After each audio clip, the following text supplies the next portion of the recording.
And so without further ado, let's get our heron on. Let's get our heron on. Well, herons are really, really fun. Just before we started, Vey and I were just geeking out about just how cool they are. Just like this, they're just, she was describing how when she was small, she looked at them as just like these serene little kind of poets meditating out there in the field, until the first time she saw it, was it eating a gopher, and then just realized like, oh, and this would be the super fierce predatory dinosaur, crack killer of the meadow. Just an amazing apex predator. And so they've got all of that together. And it's not like one or the other, it's all of that together. And so when we're going to be sketching them, we're going to try to respect both that serenity and that like intense fire, right? That is the kind of that inner core, that energy of that very, very successful predator. I'm going to be using a number of photographs to lead this workshop. Some I have gotten from the websites Bird Pixel and the website seeingbirds.com. Those are the websites of Ashok Khosla and Vivek Kanzode. They've both given us encouragement and permission to use their photographs as sources of inspiration for our nature drawings. Again, that's Bird Pixel and Seeing Birds. Those are great resources, but I also just did a Google search for great blue heron.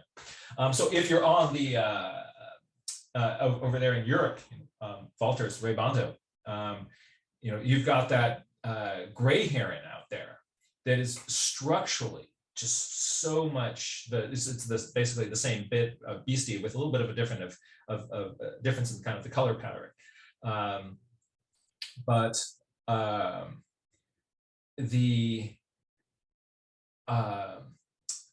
so if the great blue heron isn't your local beastie, think of this as the workshop on the gray heron. That's just an elegant critter. All right, so let's start anatomically, and then we're going to make a portrait. I'm going to try to, in the course of this workshop, start and finish kind of a portrait of a great blue heron looking really, really cool. But it's going to help us to understand underneath the hood a little bit of what is going on there. So I am,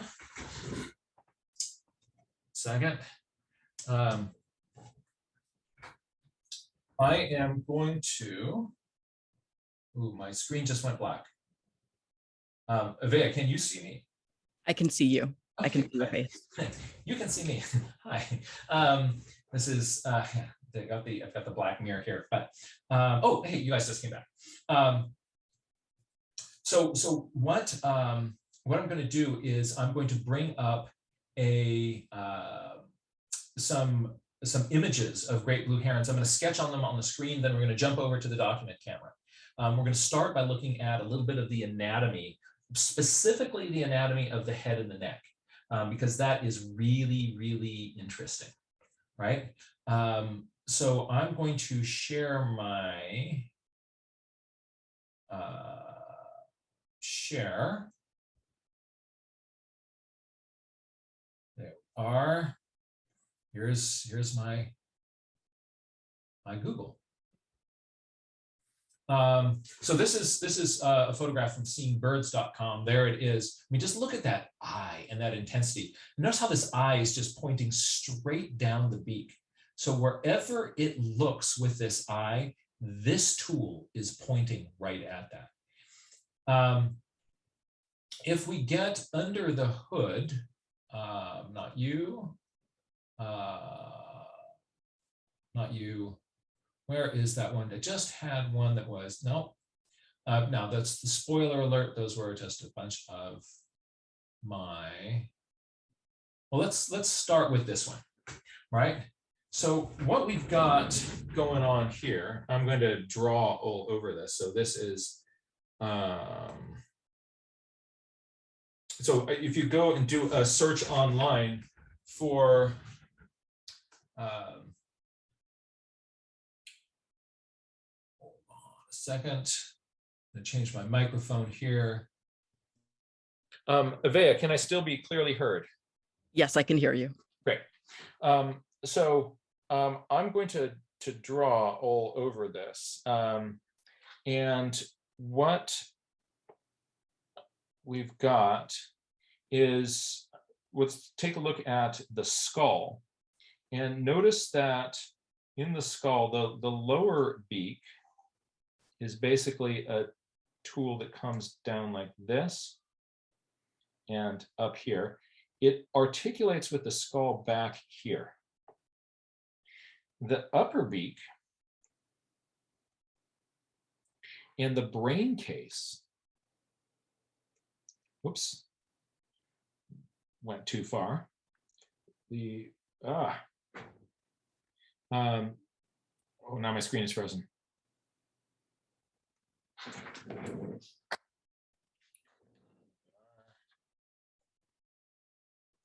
No, it's not wanting to.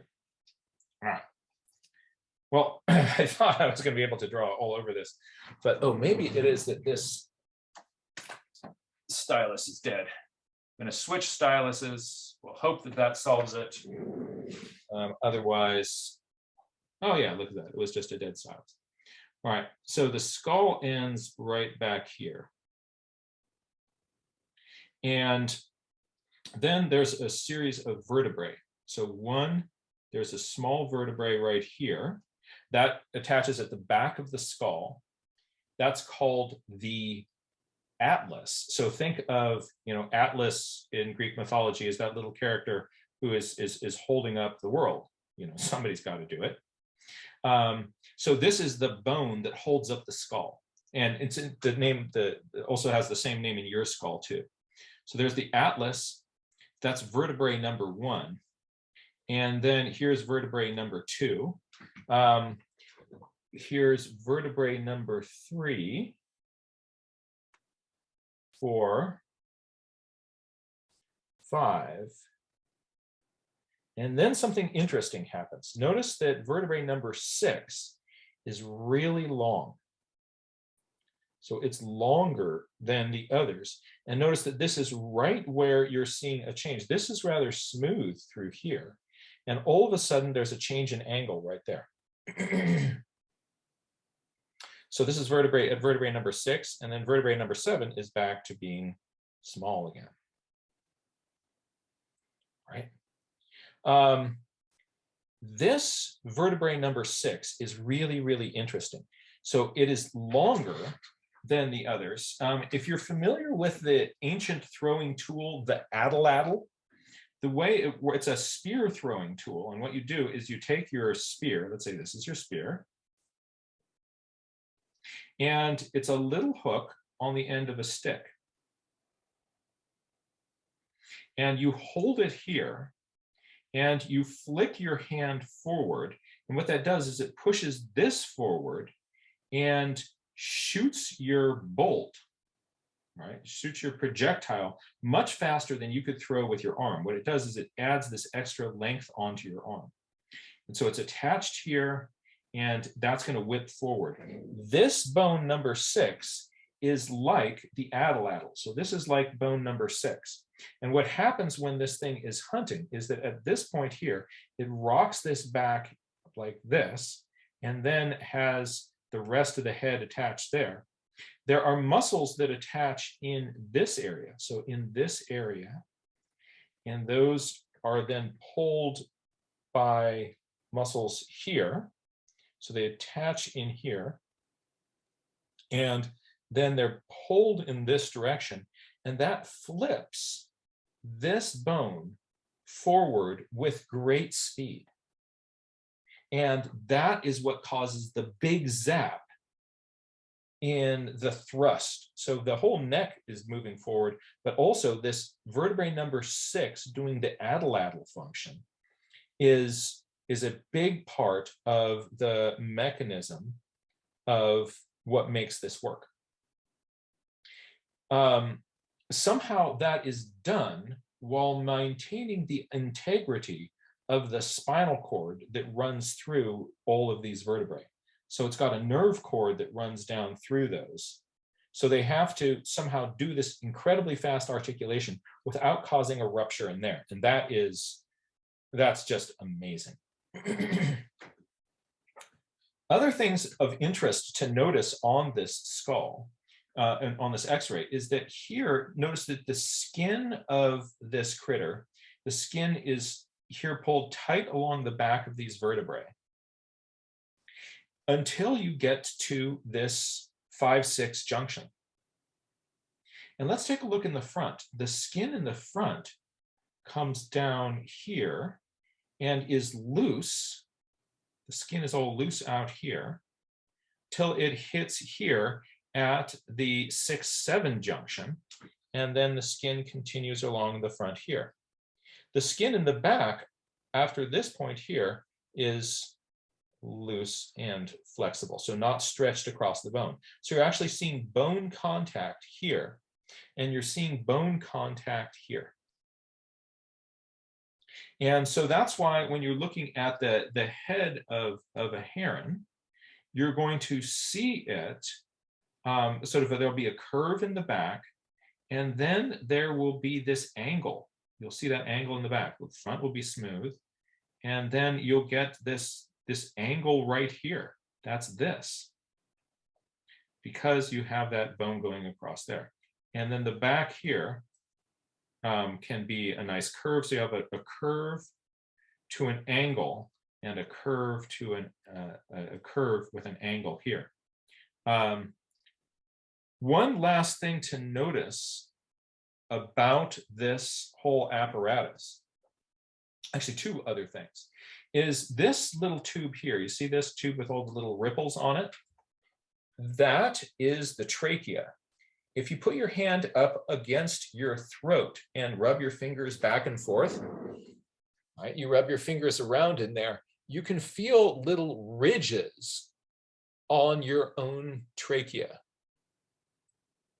And what those do is they prevent, the trachea is the tube that your air goes through. And so if you feel those ridges prevent that air tube from collapsing. On the other hand, your swallowing tube, your esophagus, doesn't have to stay, it's not rigid. It's this flexible thing. So the esophagus is going, if you look right here, see this sort of ghosted pale gray thing? That's the esophagus going down. And if you look at what the esophagus does, it comes back here. And then at this point here, it crosses across the bones and goes in the back. And the trachea does the same thing. Here it's in front, and here it is behind the vertebrae. So what this does is the trachea and the esophagus for most of the neck of the bird are protected by this bone wall from injury and crushing. So if you're thrusting your neck forward and this part bangs into something, it's not going to potentially damage your trachea. That's a really cool mechanism. So you have to get across there. And that's the tricky part, is that if things are starting in front of this, they have to cross over at some point. And it happens right at that long number 6, right? So right across that number 6 is where those cross. This means a really interesting thing. Let's think about swallowing. So let's say you swallow, Avea mentioned that gopher, right? You swallow yourself a gopher. What's going to happen is that gopher is going down your throat in front. And then that gopher has to cross over the vertebrae number 6, and then can continue the slide into that deep, dark hole of the stomach. So be the gopher for a moment. You're kind of going down, and all of a sudden, boom, you hit this bone wall, and you have to kind of get around it. So you'll see very often when heron are swallowing that they'll be swallowing something, they'll get it in, and then they'll kind of wobble their throat a little bit, or sometimes at that point, they'll also drink water. And what they're doing is they're giving themselves a little bit of lubricant to help, like you get something stuck in your throat, you have a little sip of water, it helps. The heron does exactly the same thing. And so that can then get this little nugget of food down the tube. So let's take a look. I found this lovely video. If you are if you are squeamish about such things, this is going to be a heron swallowing a gopher, or a vole here. The vole is still very much alive, so when it's inside the throat, you can see it kicking. And I want you to notice where you see the little vole punching the walls of the esophagus. If watching things like this bothers you, kind of avert your eyes for a moment, and I will tell you when it's safe to look back. But this little vole is about to go down the hatch. What I want you to do is to watch for the wiggle. There it goes. Okay, wiggle, wiggle, wiggle, wiggle. Notice where the wiggling is in front, and then in the middle and in the back. Oh, did you see that? The little wiggle down there? All right, that's still wiggling. Did you see that? Hey, let's just watch that one more time. So we're going to watch for the wiggle in here, right? Then we're getting to vertebrae number 6 right in here. You got to get past that point, and then you're past it. You're wiggling down here. Oh boy. Now still wiggling right in there. Wasn't that cool?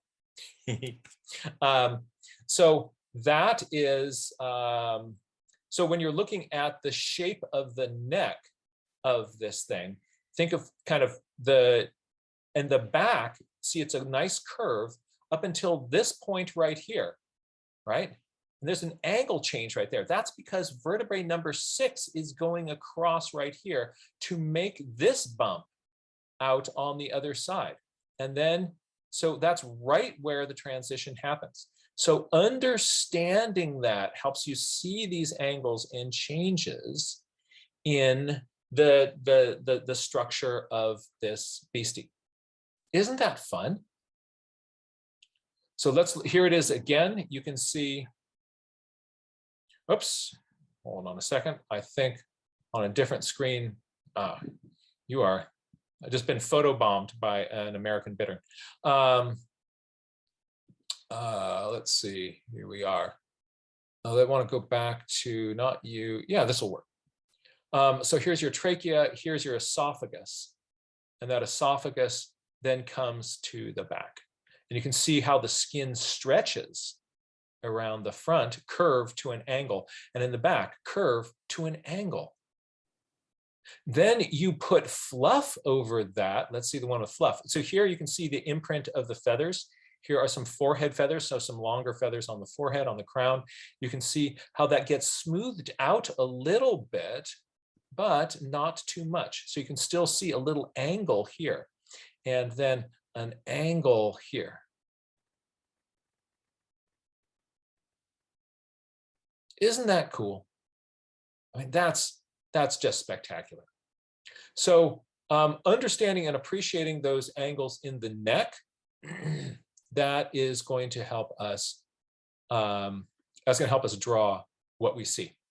So just jumping back to the head one more time, the beak is fairly sturdy and thick. It is thicker than you'll see on an egret, so it's different proportions. The eye looks right down the top bill. The corner of the mouth is back behind the eye. Remember, it actually in the skull is attaching all the way back here. And the feathers on the chin are coming up all the way under here to about halfway up the beak. Let's look again at, not that one, not that one, there we go. So here you see the feathers on the beak right through here, coming all the way up into here. Okay. Now, I'm going to use this photograph here as the basis, sort of the template for what I'm going to be sketching. And I'm going to try to, in a half an hour here, block this in. And so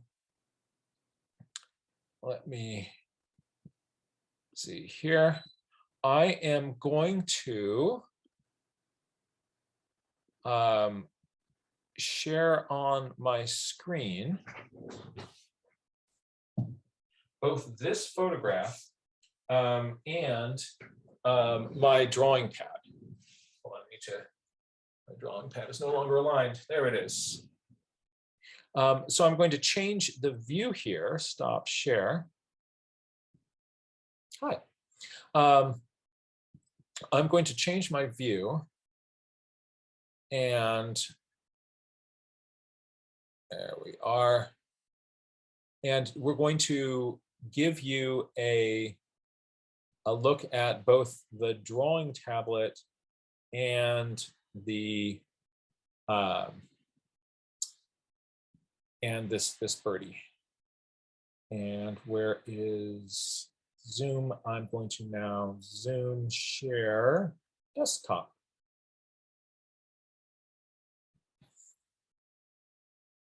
Share. All right.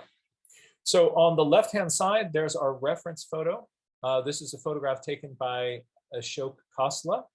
And on the right-hand side is me. Hi, everybody. I'm going to first do just a couple of quick sketches.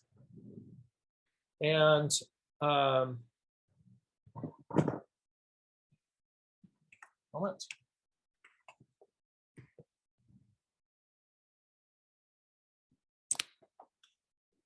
Now, oh, well, my screen has gone black again. Avea, can you hear me? I can hear you and I can see your face too. Okay, so I am looking at black screens. I can do puppetry. Well,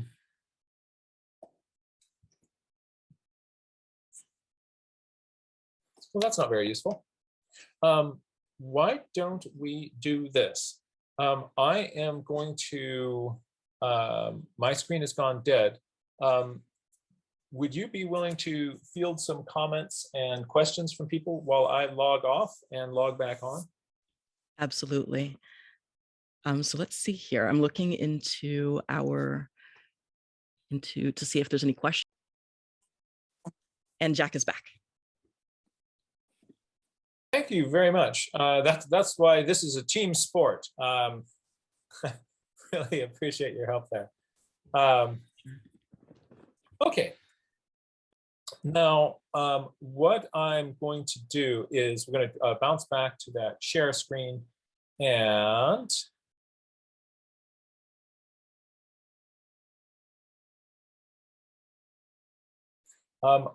are you now seeing the double share screen? Yes. Okay.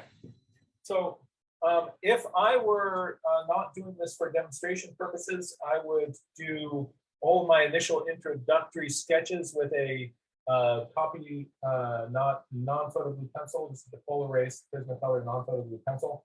It's a great pencil for blocking things in, but you can't see it when I do demonstrations. The thing that's great about it is it's really light, so you'll be able to see it, but the people who are looking won't be able to.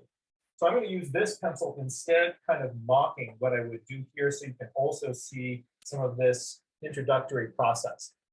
My general process for kind of starting a sketch like this is often, there's several ways of starting, but let's just start with a few kind of gesture sketches where I'm just going to make a scribbly drawing of what I'm seeing here, and the and that is going to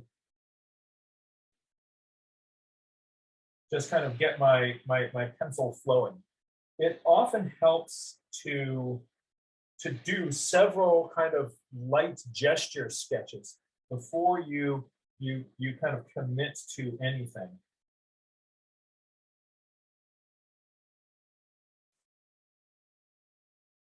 And then Don't worry about making these perfect in any way.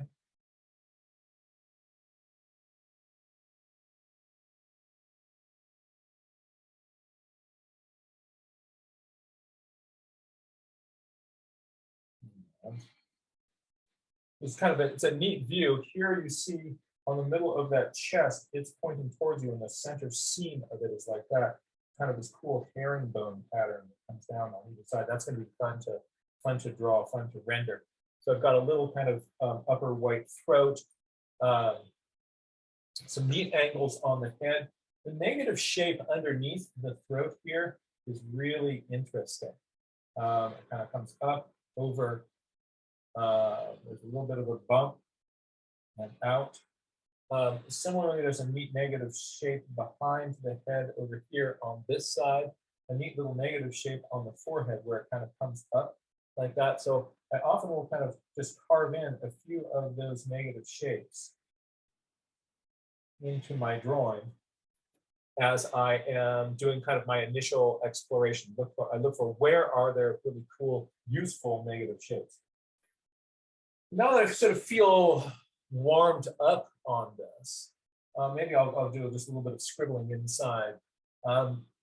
Where is that eye? The eye is somewhere in here, and the beak is coming in like this, and then there's a lower part of the beak in here, and then there's more chin underneath that. Okay. So having like no stress, no pressure, kind of a scribble zone is really a wonderful thing to do at the start of any drawing. Or even if you're just going to be sketching for the day, give yourself a little bit of time just to kind of mess around with some gestures, and it just warms up your brain, warms up your hand. Now I'm going to take these drawings, I'm going to set them aside, and I am going to get kind of a clean white piece of paper. And this is where I'm going to have my full portrait. Again, if I were doing this on my own, I would first so I want sort of a head, I want a beak, I want sort of a neck coming down here. I don't want it to be too cramped on this side of the page. And so I'm just going to give myself very, very lightly, so you can't see it, a few guidelines. Oh, that's going to be too close. I don't want it to be too close to the page. I'm going to move my whole drawing over here this way. So what I just did is I just realized I was starting my drawing too close to the right because I kind of made a scribble drawing out. That's going to be that. That's going to get me what I want. And now I'm going to, now that I've been able to make a few of those mistakes, move my head over this direction on the piece of paper, I'm going to switch back to this so you can see what kind of initial gesture drawing kind of guidelines I'm doing. I'm going to start with this sort of nice line along the top of the beak. And that goes up to a negative shape in here. There's a little bit of, so you can barely see that, I think. Right, so this is intentionally drawn lightly. Now I'm going to put in kind of a placeholder for the head. The head is going to be about this big. The bird has a pretty big head.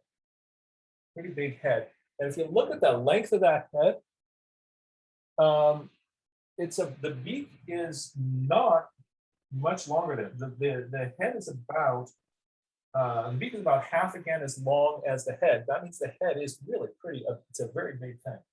Oh, Jack, Yeah. we're having a request. Is it possible to brighten your camera at all? Brighten the camera. Oh, yeah. Did that work? Yeah, I think so. Yeah. Is it better with this light or without? I think it looks better without, is what I'm being told. Okay. Thank you. So the top of the bird's head is somewhere in here, then it kind of slopes back. I have an underside of the head, kind of the thick part, and then beak.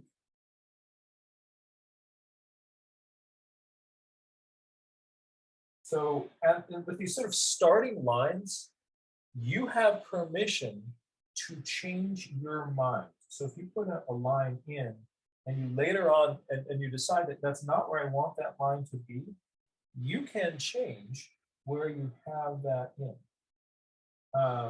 So don't feel any obligation or loyalty to any of your starting lines. They will help you, but if you don't change the positions of any of them, then you're probably not, it's probably not that you're just getting everything perfect from the start. It's probably that you're not paying attention. So here's that negative shape. You're not paying attention to kind of clues of what to change as your drawing is progressing. So give yourself permission to change your mind as you are going along. The general process of changing your mind in the presence of evidence is something that we as human beings need to get better at. This initial part of the drawing, it's intentionally really ghosty, really pale. And then I want to look at where is my drawing really different than what I'm getting, what I'm seeing on the screen. And one thing I'm seeing is that my bird has much more of a big scoop in here underneath the head. So if I notice something that is different on my drawing than the bird that I'm looking at, I want to pay attention to why is that?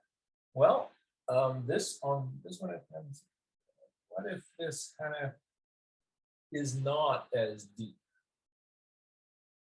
And then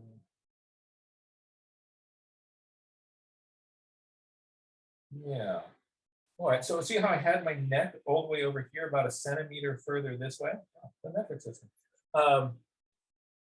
That is like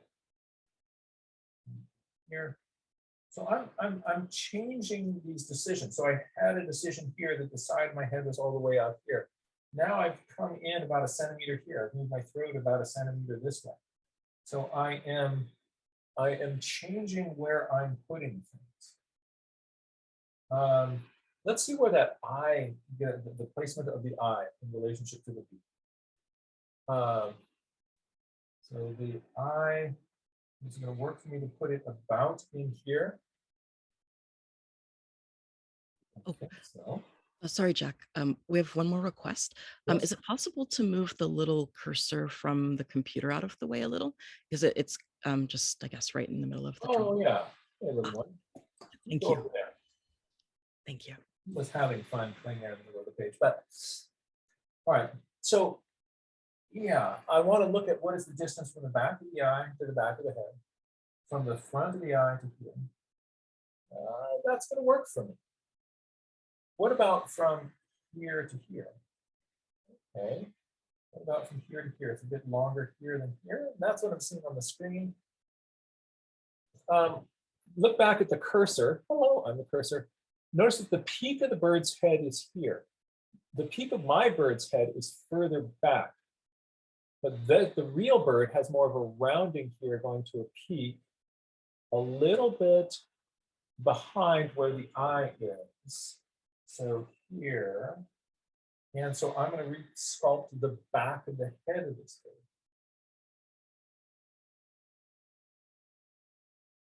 There we are. Now mine's a little bit too cone-headed. All right. Flatten it out, flatten the curve.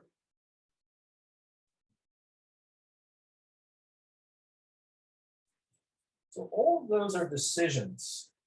All of those decisions. As you're looking at your bird, there will be other different parts that are off. And so what you want to do is just give yourself permission to kind of go in there and change your mind on those. If you can catch them now, before we're really committed to drawing on this page. It's going to be a lot easier for you.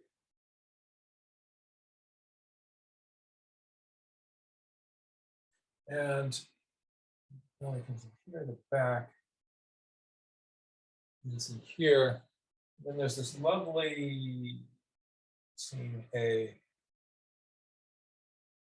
one of the plumes off the top of the head, kind of tucking in like that. Well, this is going to be nice. I think I like this. I like the way that it's centered on the page. I've got room for it to look off to the right. So as a little portrait, as an illustration, that's going to work well for me. Now I'm going to start to kind of map in some locations of patterns on it. There's white that goes above the eye, and then that takes off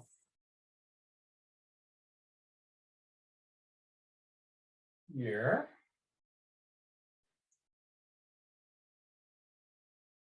There's a little dark eyebrow.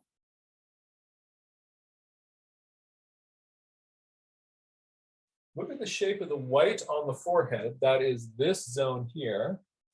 So it's sort of a long comma hooking in like this.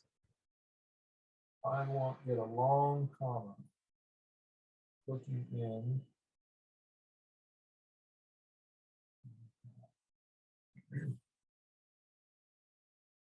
My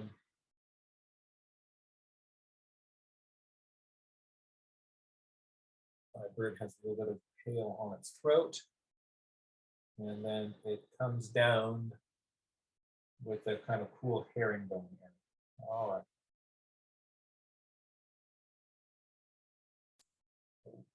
Lastly, where is the nostril? We're seeing the nostril hole right here in the bird.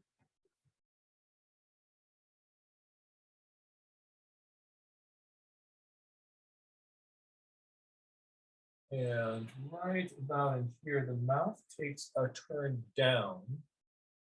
And so it goes down here. And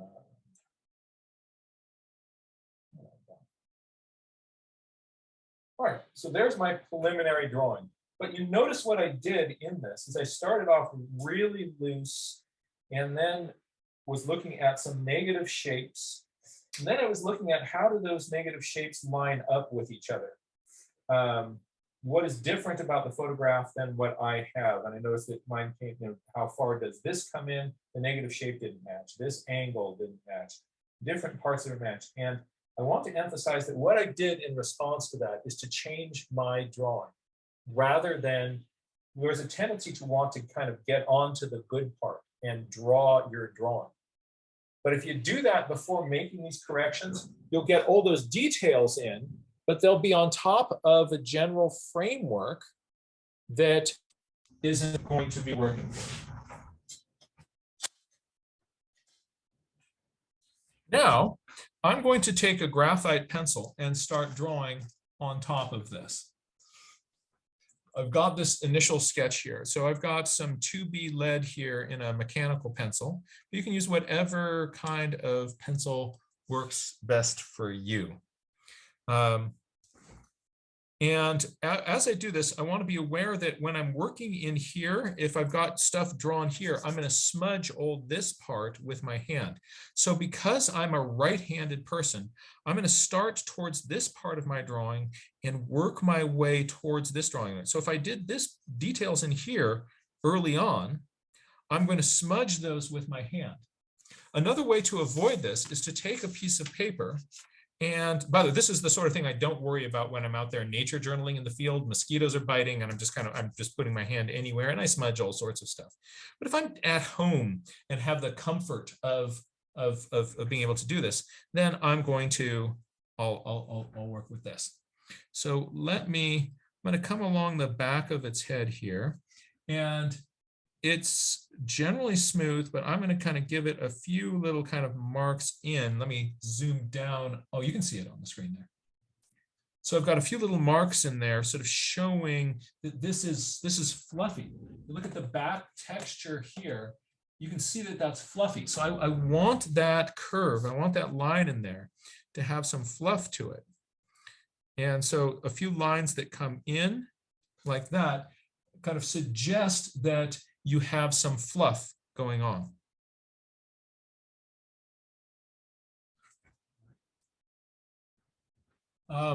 Similarly, up over the forehead, I'm going to put a few little kind of marks in here. Let me see if I can lock my focus on the piece of paper.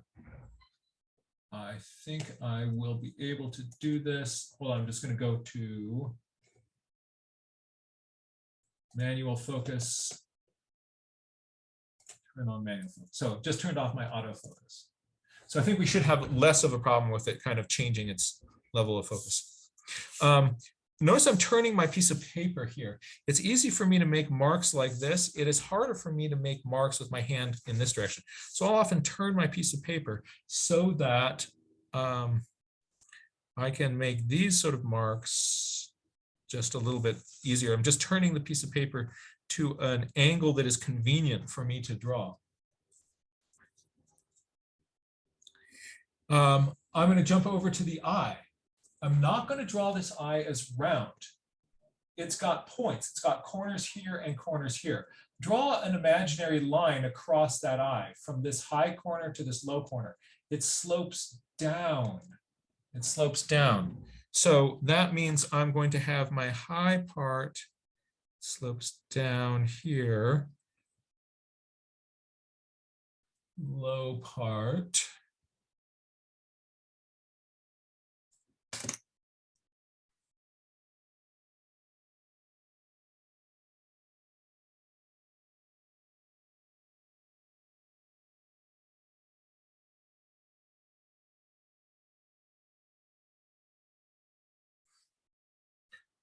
It has a fairly large pupil. I'm going to just lightly indicate that in there for now.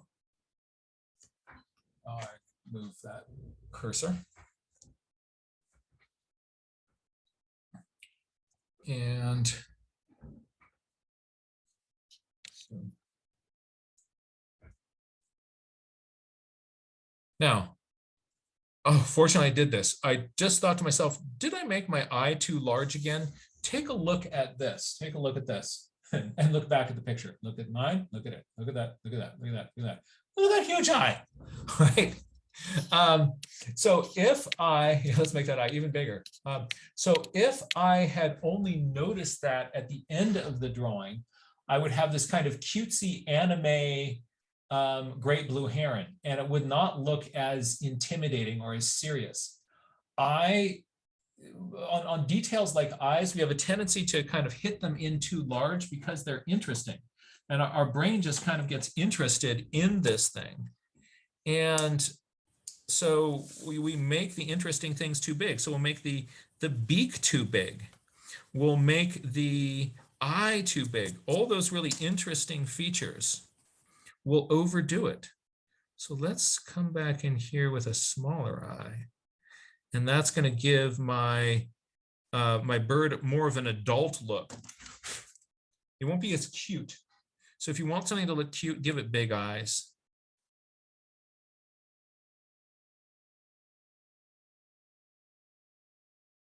Kind of a flat edge in there.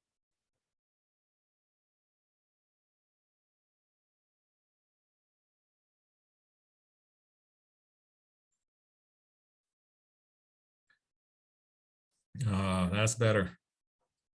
That's better.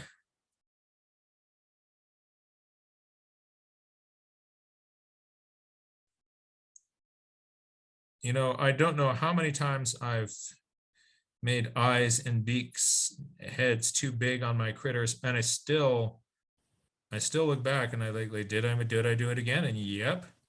So if you start to know thyself, right? And know that, you know, I know that I'm a big eyer, right? That's going to help me avoid making eyes that are too big.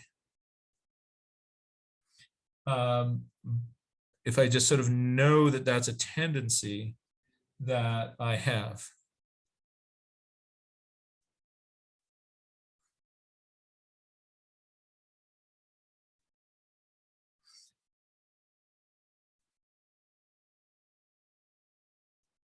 So this part here, I'm just going to put some light hatching in this area here.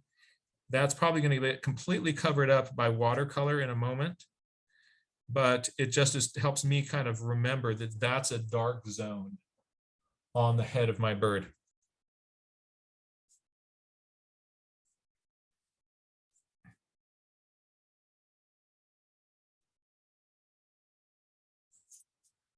Now continuing down in this direction,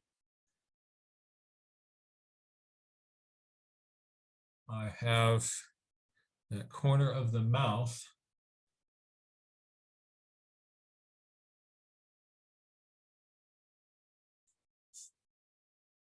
It comes up into here, and then my beak.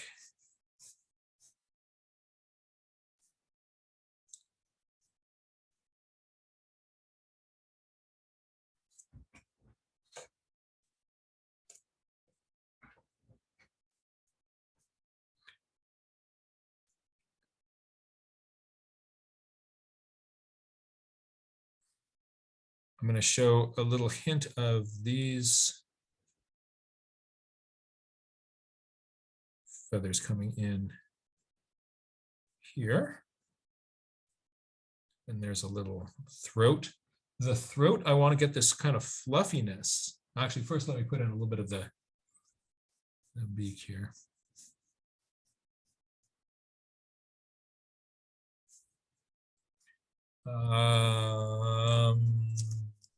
Wrong angle with this one, right? So if you put something in and it just doesn't look right, we want to just sort of be aware that there's a tendency that we have, again, just to leave it and kind of go on. But you'll be happier if you just do take the time to go back and make those changes.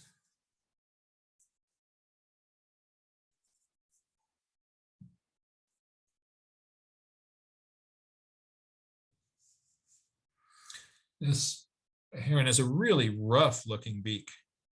It's not like that in all of them, but this one, it's been putting that beak to some use.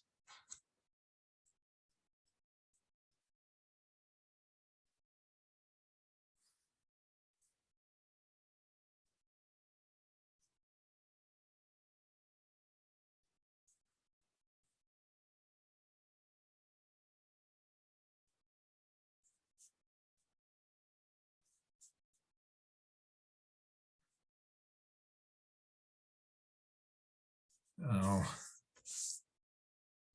the cheek zone comes in here. A little bit fluffy. Then there's a white throat. There is, the eye isn't looking right to me. So if something just isn't looking right to you, again, don't just accept it. Go back. The eye is a part of the bird that if it's off, it really dramatically changes the expression of your bird.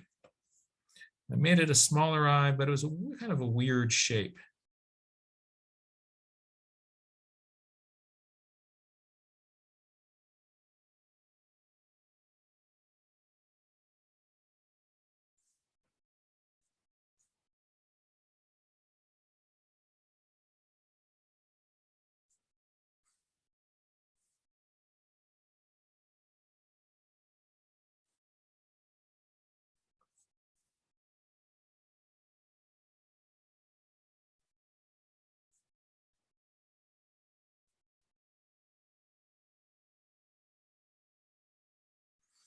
I feel really lucky right now. I've been doing so much drawing with a ballpoint pen that being able to get in here and erase, I'm going, oh yeah, I remember being able to do that. That's nice.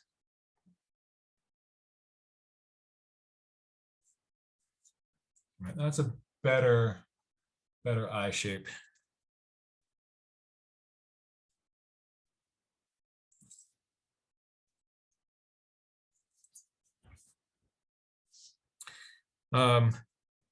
So this sort of herringbone pattern on the chest is going to be interesting.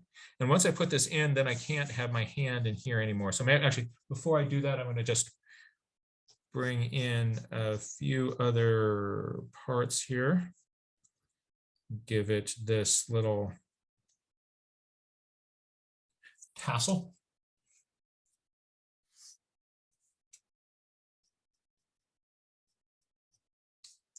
And you often will see more than one. So even though I don't see it in this picture, I'm going to give this heron a little bit more ornamentation up here.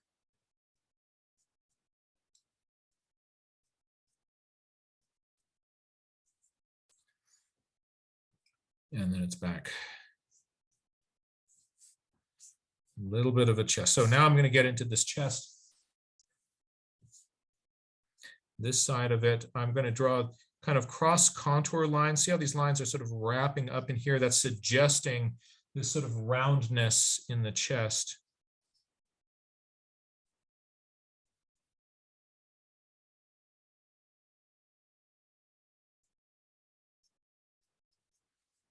And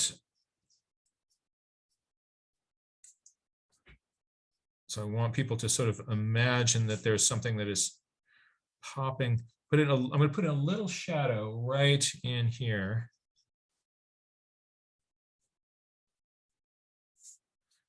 Just to pop that forward. This wants to be fluffy, so instead of a hard line, I'm going to give it a broken line with a few little kind of fluff marks.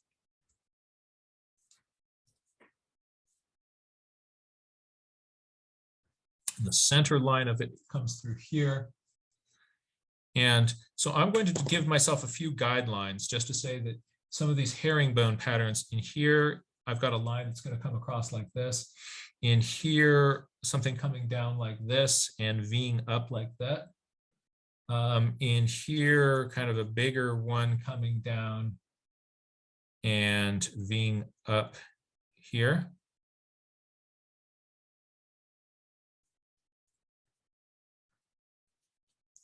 And then lines coming down in here.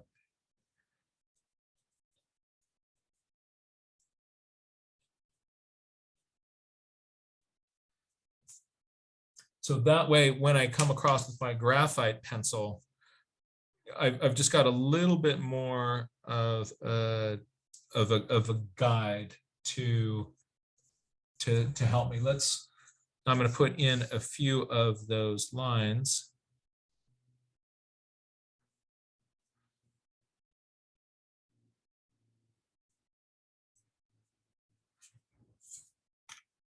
So in there,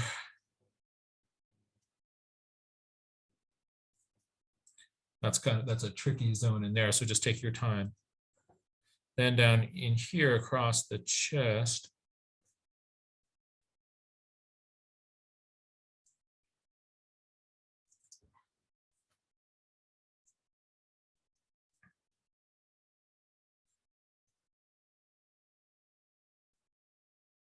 I don't have to follow it feather by feather precisely, but I want to get the same kind of general sweep and feeling of the direction of these feathers.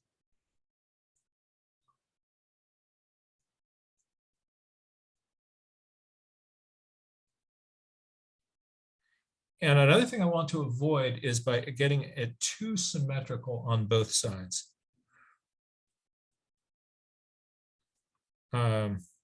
You want this to be what I call consistently inconsistent.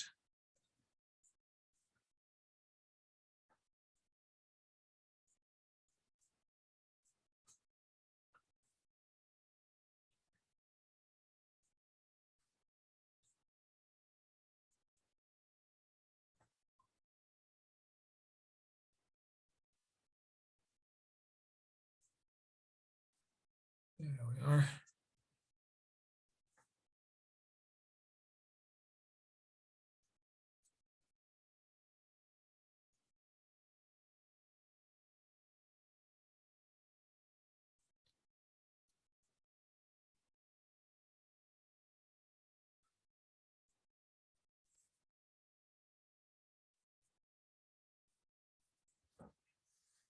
Now I'm going to punch, actually I'm going to wait to punch my lines till a bit later.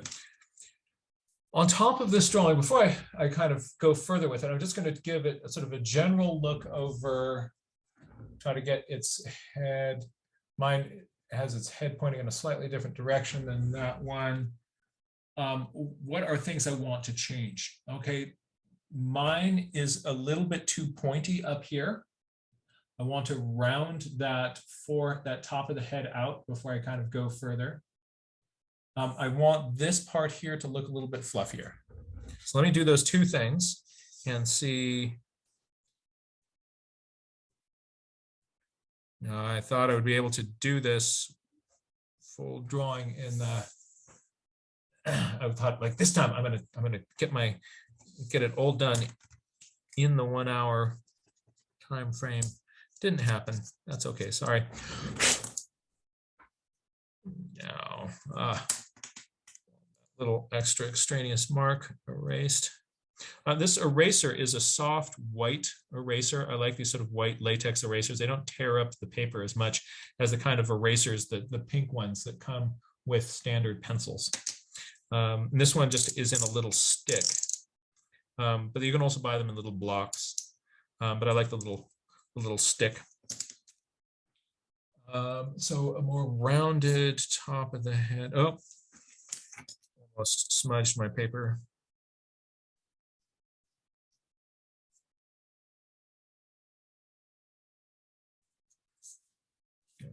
Okay. I like it better.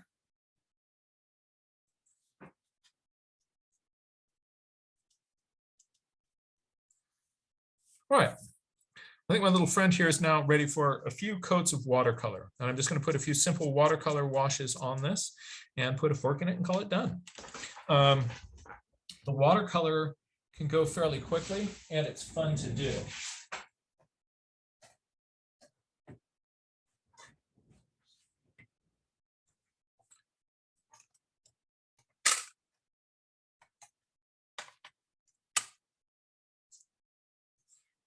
And what you'll see me doing is probably working on several different places at the same time, because while one part is drying, then I'll be working on kind of a different zone.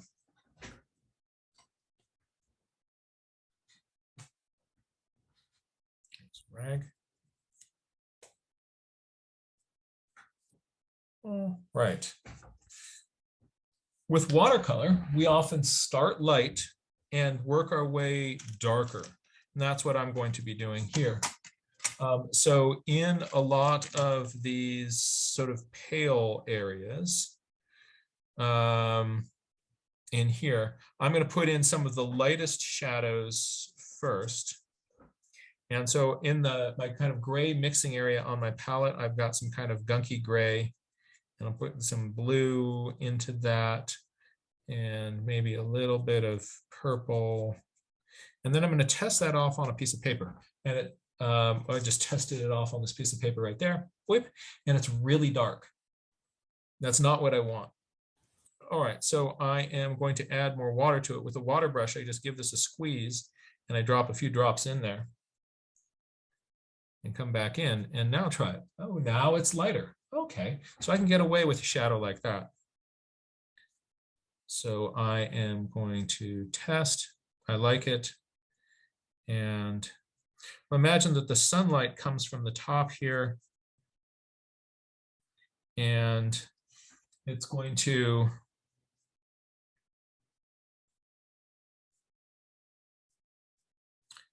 put part of this sort of lower part of the face into shadow. The white parts, I want them to have a little bit of texture, but I don't want it to be so in your face that it starts to feel like it has a purple, the white parts are purple.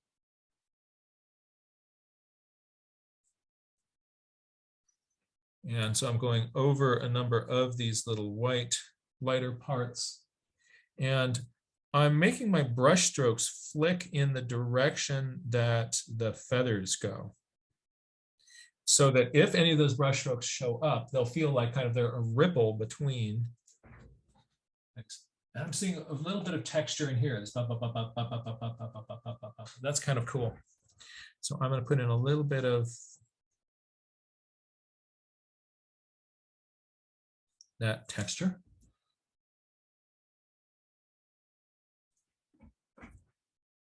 And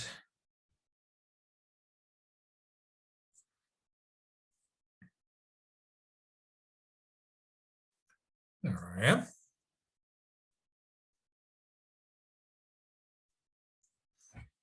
And then I stop.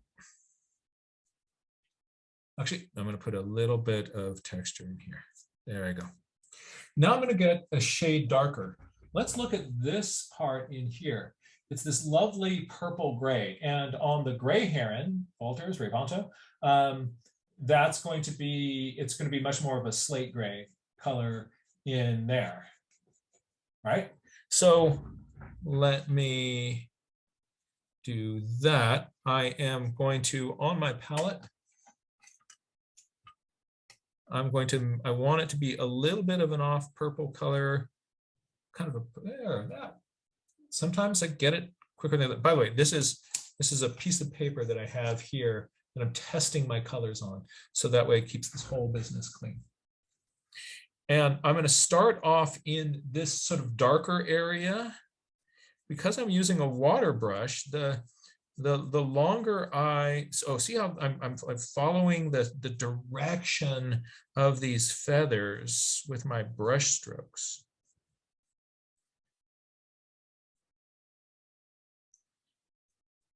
And that way, when see how some of those brush strokes showed up, but it just sort of feels like, oh yeah, that's what those feathers are doing.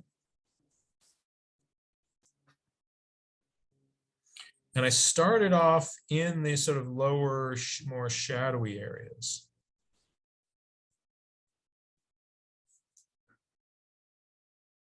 And then as I want more contrast.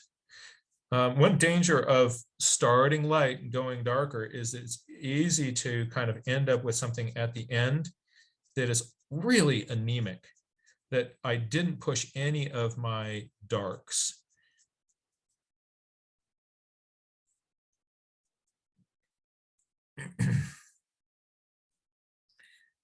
If that, sometimes just being aware of that tendency is enough to overcome it.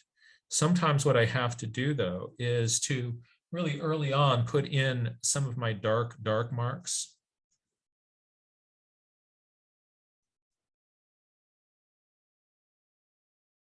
And then that forces me to kind of match my value to that point.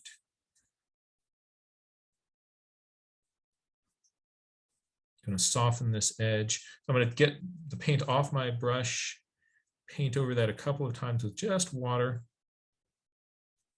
That softens that edge a little bit.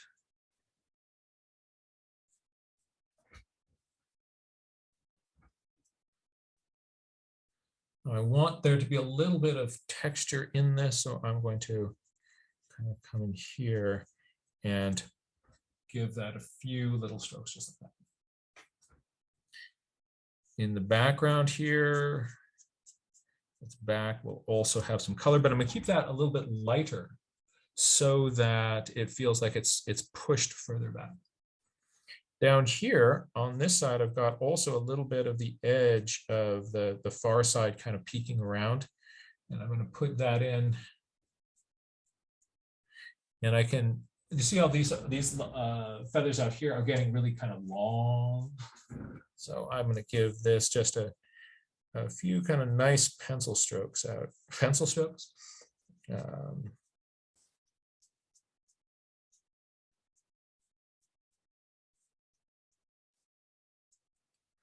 There we go. I kind of like that shagginess on the bottom. Now let's come up into the face of the bird. That crest on the top of the head. It's got a little bit of blue in it, a little bit of black, a little bit of gray. So I'm mixing some blue, black, gray gunk from just the edges, the corners of my palette. I'm going to see, just for starters, what that's like. Oh, nice and dark. Ooh. Yes, let's do that. I'm going to turn this so that my brush strokes will be at an easier angle for my hand. And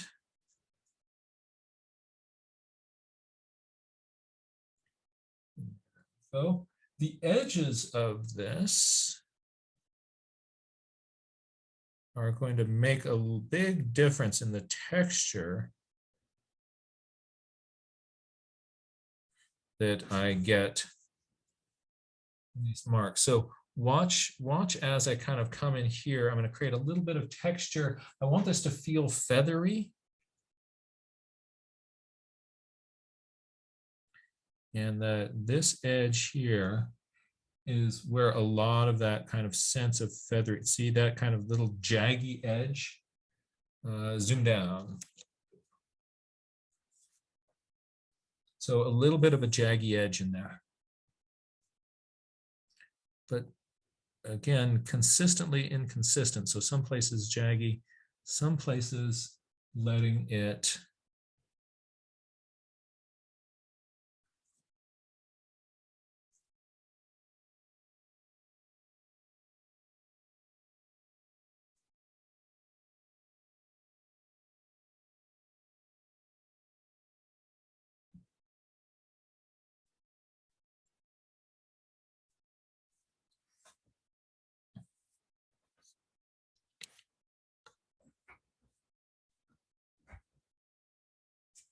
while that's still damp.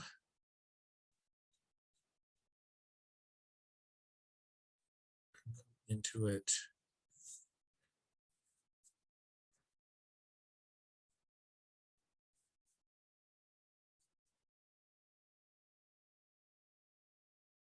There it is.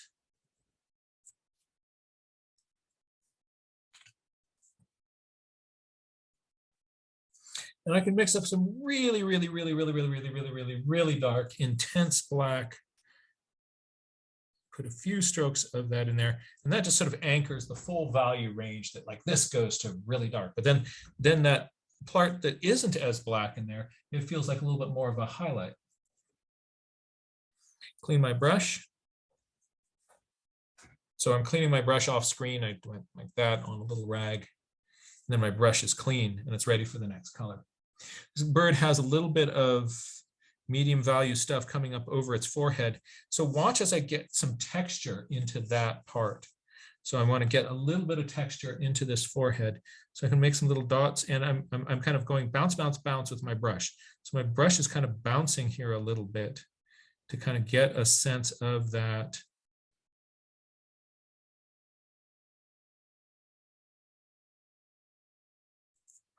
That little texture in there.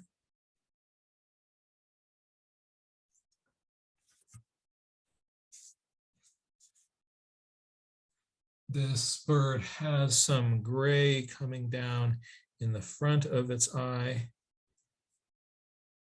Coming out into here.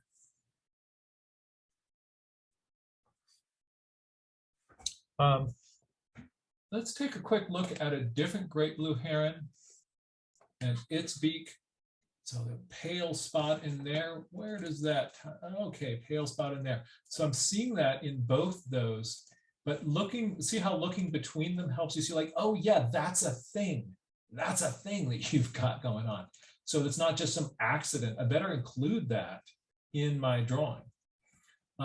Here, this one has sort of a smoother grayish going to orange on the lower beak. Let's see what you have. Oh, nice, grayish going to orange on the lower beak.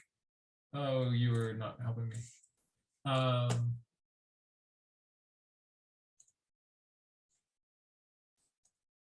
Okay, so grayish purple brown, grayish purple brown. Look at that nice nostril. I really like the nostril in this one.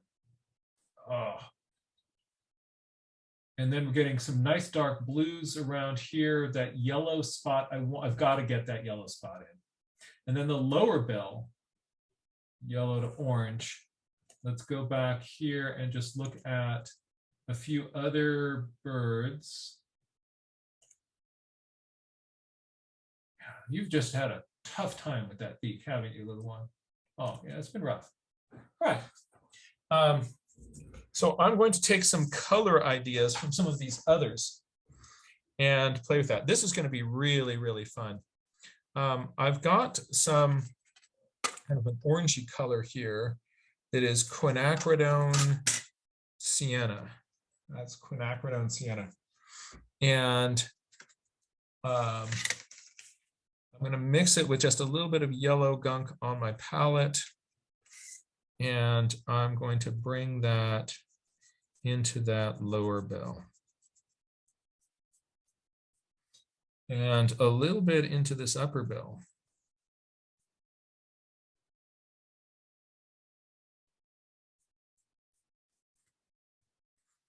And get some yellow and fade that into that orange. If I do this when the paint is still slightly damp, then those colors blend together a little bit more. Let's put in that yellow spot.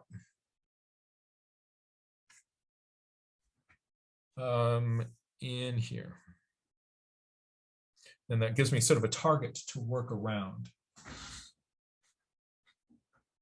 Oh no, it's too far forward. You're further back, aren't you? Yes, you are. Right. Then I'm going to get some grayish purple.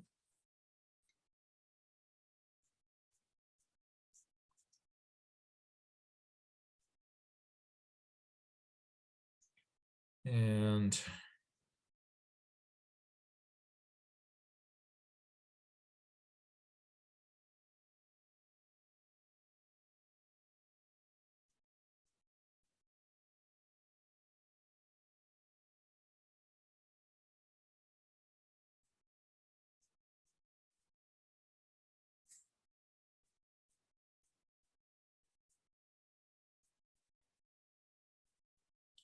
bring that into that, get that a little bit more dusky on the upper bill.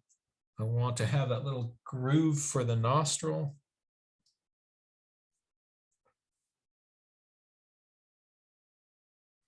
And I think, look at this lovely shape. Straight on top here, getting an angle and then coming in. Mine is more of a carrot. Is it too late to change that? Oh, let's see this other bird and see if it's got that too. Yeah, look at that. So coming here and here, there's an angle. Now that's not something that I was noticing earlier on, right? So I missed, mine kind of is just got an even taper to it. But that really kind of gives this one more of this carrot face and less of this, you know, I'm an awesome heron look.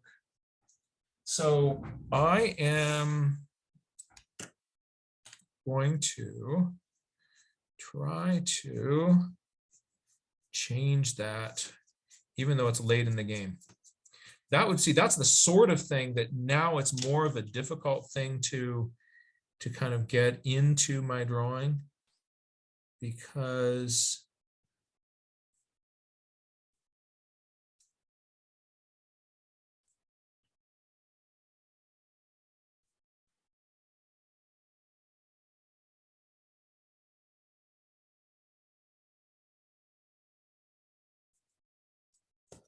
well, not quite like that, right?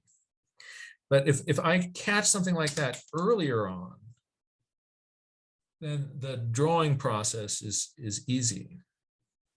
Now I have to kind of work around and kind of make it work with the watercolor that I already have on the page.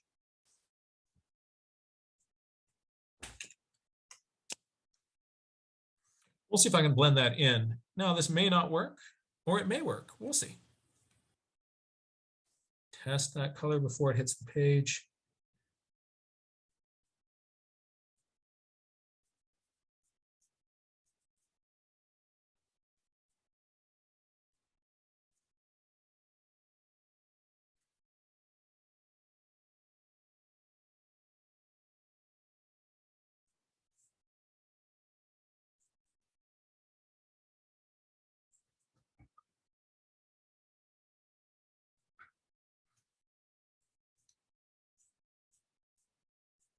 Well, I'm glad I made that change. I'm glad I noticed that.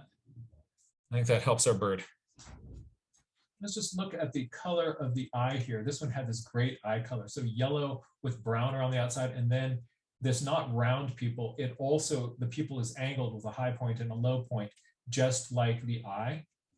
So I'm going to give it that eye because I really like that eye. So the way I would do that is I would first start with a coat of yellow paint. Give myself a little hand blocker. Coat of yellow paint.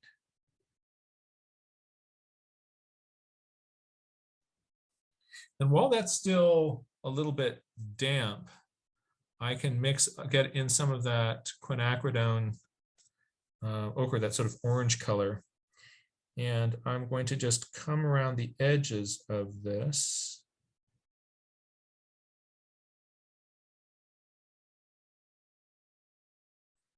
With the water brush, I'm able to get really fine lines. And it doesn't put too much water on it so that, that it's not all sort of sloshing together like a giant puddle.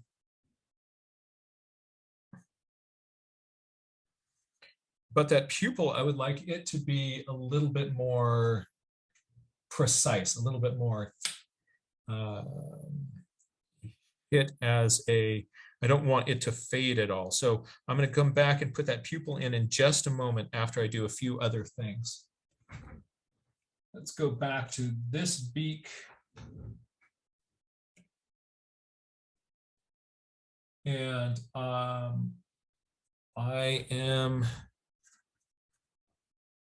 my beak feels a little bit flat.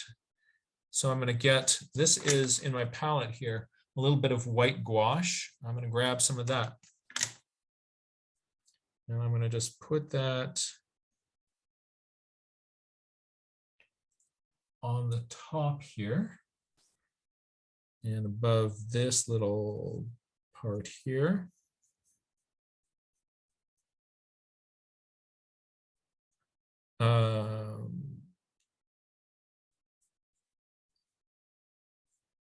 And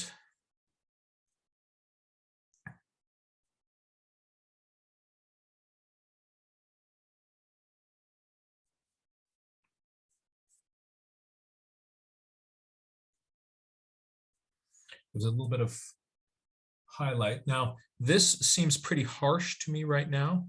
Gouache often mellows a little bit as it dries. And if that doesn't, and so I'm hoping that that is what will happen here. If it doesn't, then what I will do is I will go back and just put a light coat of water over that and kind of kick that really bold white line back a little bit. Maybe I need more purple in here.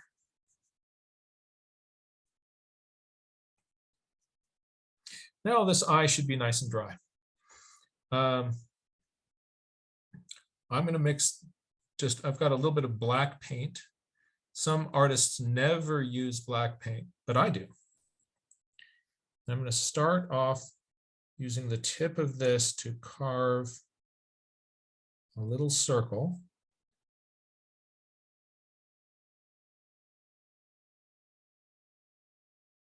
And I will then try to get that circle to be a little bit more pointed in the top corner and bottom corner.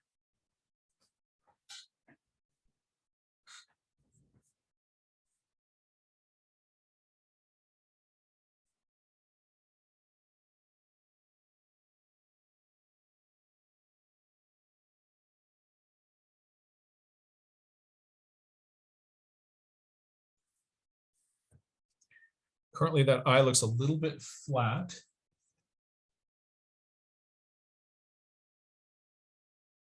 Because it doesn't have a highlight in it, but once it's dry, we'll put that in. So we'll be putting that in a moment. Let's see, this, just a few kind of last sculpting things here. This white ends right in front of the eye. This white ends right in front of the eye. My white ends way in front of the eye. And I need a little bit more gray around the outside edges of this. Okay. So the eye the area around your bird's eye is going to be important for kind of getting the look of your bird.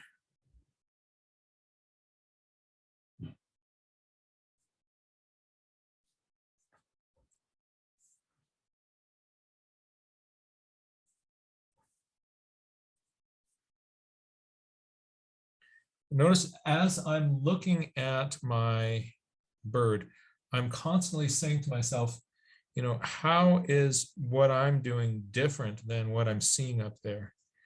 And is there some little aspect of the real bird that I could bring over, which will kind of crisp this up and make it work a little bit better for me? Would this one, for instance, be better with less forehead? Let's take a look back here. Yeah, I'm on a forehead. I'm on a forehead. I'm okay with it.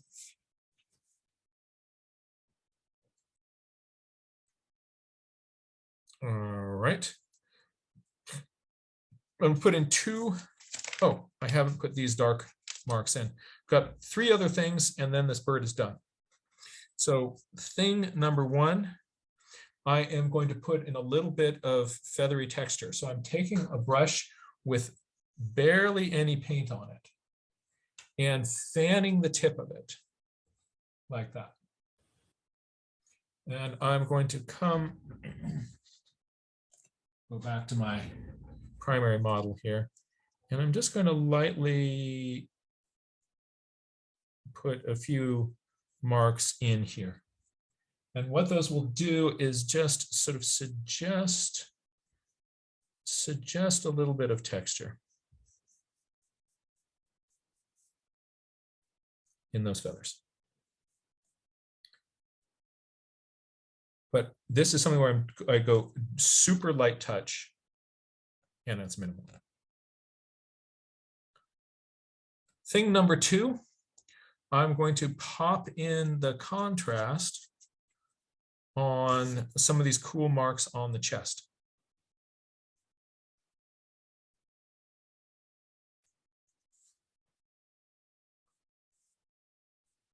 Test my color. I'm satisfied with that.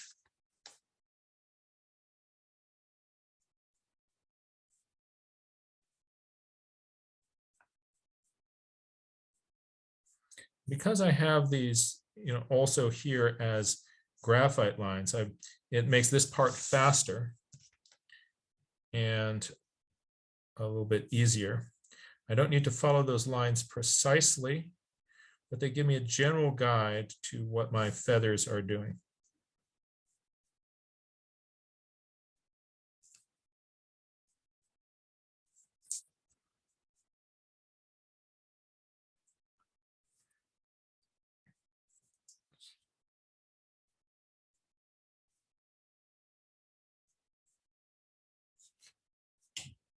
I'm going to put in a little bit of extra contrast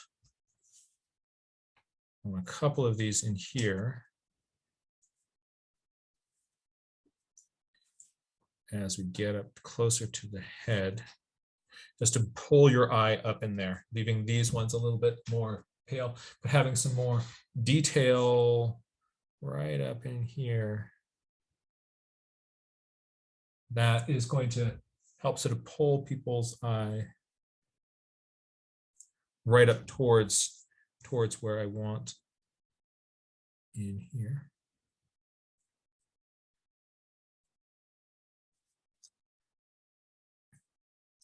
My final little piece on this is that I want the eye to look wet. So if you look at this eye here, there's a little bit of a highlight across here. See that pale white part? And you can see a little bit of it in the yellow and a little bit of it in the black. You see a little bit of highlight in here. Not very much. Oh, it's amazing so this is on birdpixel.com. Look how close you can get in here. This is such an amazing resource for us artists. Thank you so much, Ashok and Vivek. So I want this eye to look wet. I want this, and so to do that, I'm going to put in a little bit of a highlight. So I've got again that white gouache.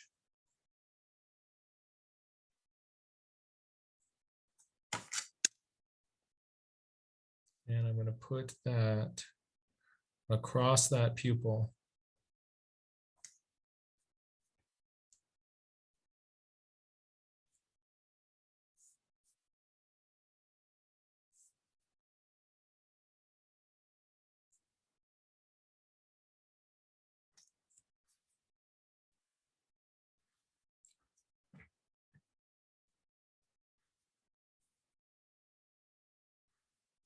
My painting is done. I'm now just going to go and retreat a few of the little lines. So here on the forehead, that's a boring line. See right there on the forehead, I'm not really excited about that line. So what I'm going to do is I'm going to have that line start like that. I'm going to pick it up here. And I'm all to turn that into a kind of a broken line where some places I'm letting that kind of the air get through that line. I'm going to put a little bit more of a dark boundary right around this eye. Kind of crisps up that eye.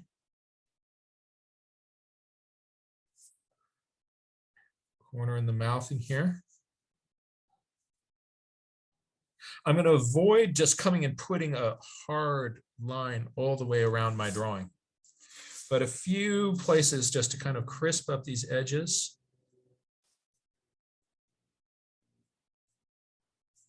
Is going to make this drawing read much more clearly. Lost and found edges are great. Again, a lost and found edge is a place where you're not oh, see, that's better. Look at that. See, it used to be a just a hard line all the way across back there,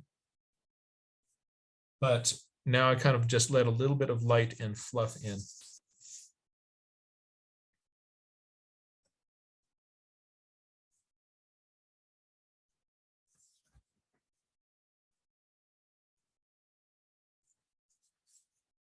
All right.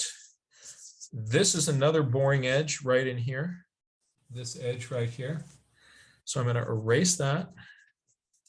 And I'm going to make it a little bit more of an interesting fluffy edge. And I'm going to be doing what I call Bill Berry marks. My favorite illustrator, Bill Berry, used to do these things where he'd kind of wiggle his pencil and flick it in, wiggle the pencil and flick it in. And it kind of gives you these really neat dynamic marks. So I'm going to wiggle the pencil and flick in there. Let's try to, we're going to wiggle and flick right in there. But then in there, I'm not going to draw the line all the way through, just so that line is, I've got the kind of lost and found edge.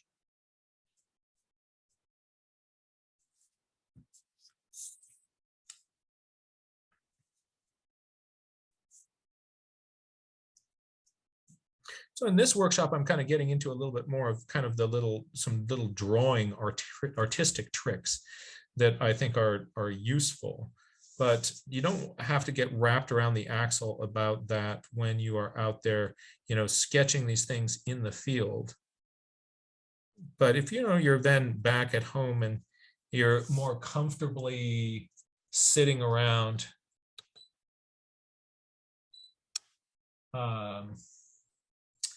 then you can apply some more of these tricks.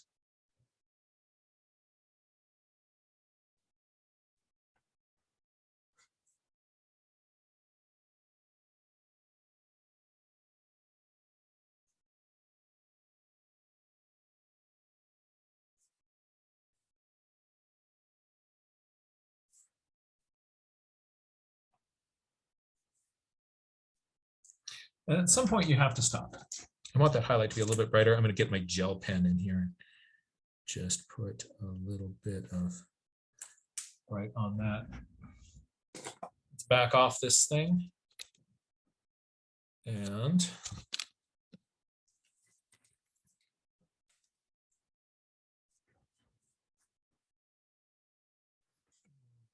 I think I see one other last thing that you, at some point you do have to stop.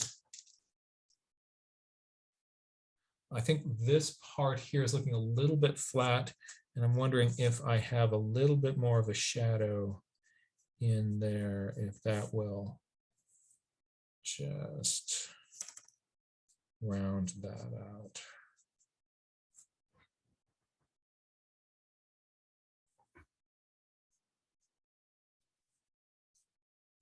And stop. All right, there it is. Portrait of a great blue heron. Special thanks to the major drawing that I've been looking at is from Ashok Khosla, also using a photograph from Vivek Kanzode. Those websites again, birdpixel.com and seeingbirds.com. They're amazing resources for us to be able to study anatomy and kind of get to know these birds a little bit more intimately. I hope that was useful. We have gone way 45 minutes, way over our time. So apologies for that. I kind of I couldn't stop. But I hope that there are some strategies that that you can apply to your work, and I hope that this was helpful for you in being able to understand how to do this.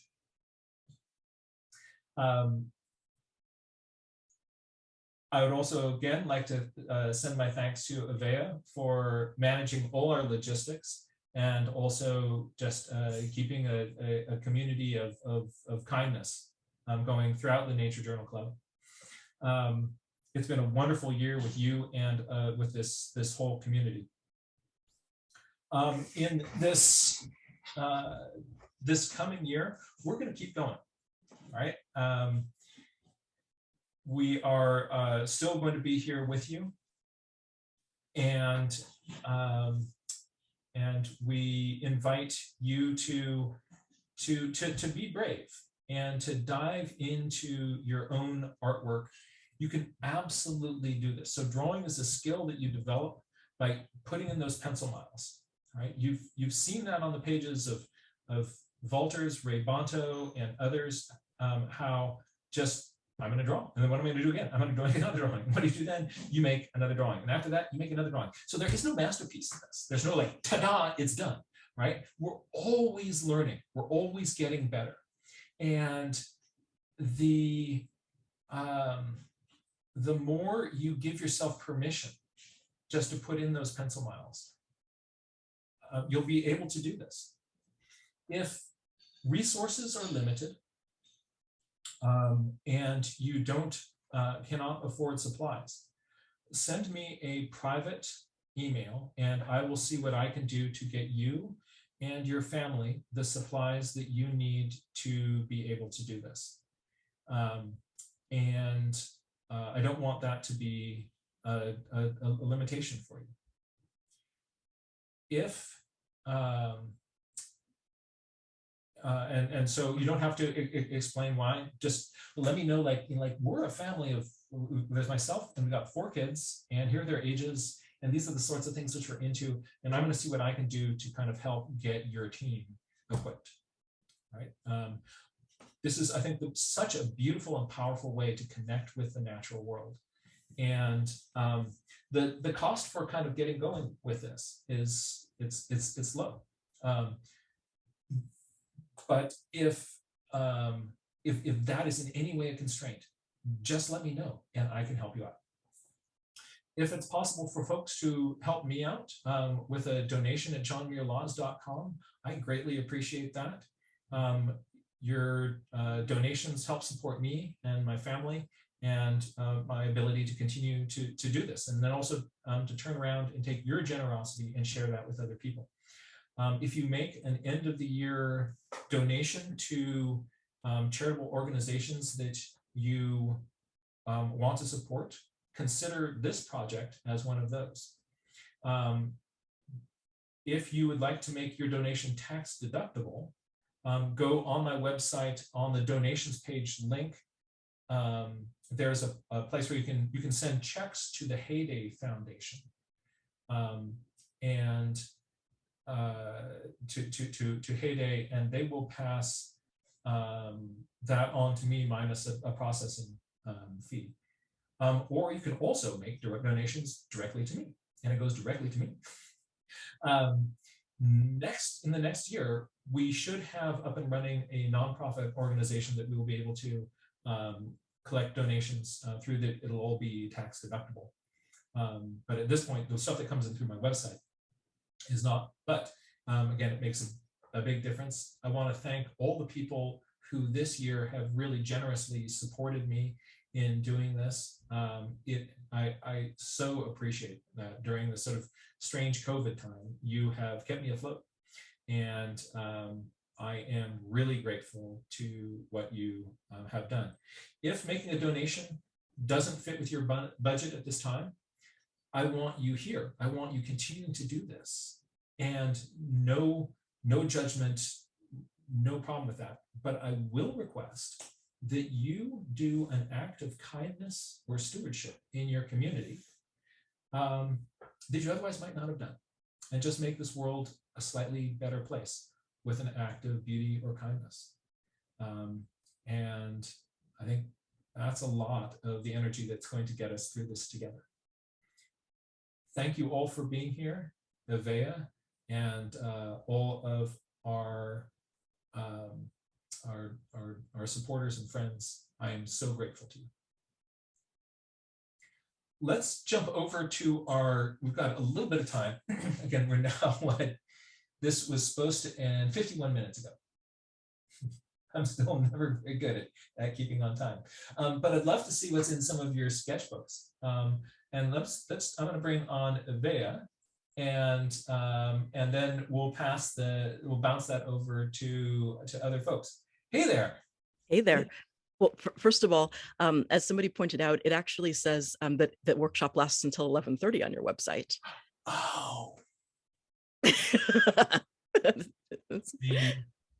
And plus, I only feel about 30 minutes bad rather than a whole hour bad. I'm glad that it does that. Thank you.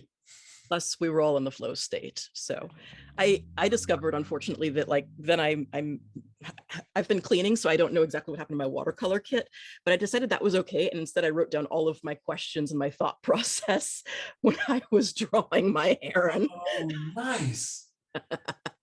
Just I love the way that you punched in the eye a little bit more strongly with this one. It really kind of, and the angle of that eye really captures the intensity of this animal. Thank you. That you helped me with that, because I remember a bit ago you were talking about the connection between the eye and the beak. And so the first thing I paid attention to was where the lures were and how they were pointing, so that I could try to get that connection, which was really fun. And then like all of the myriad angles, you were right. It's a lot easier to do it like with your initial sketch first. So that really, really helped a lot. And then I decided to write down the questions just because I wanted to remember them for next time, because I'm going to do this again and then paint it just for funsies. And then earlier I was messing around at Pencil Mouse and Chill with this one kit. And so it involved liquid graphite. So that was kind of fun.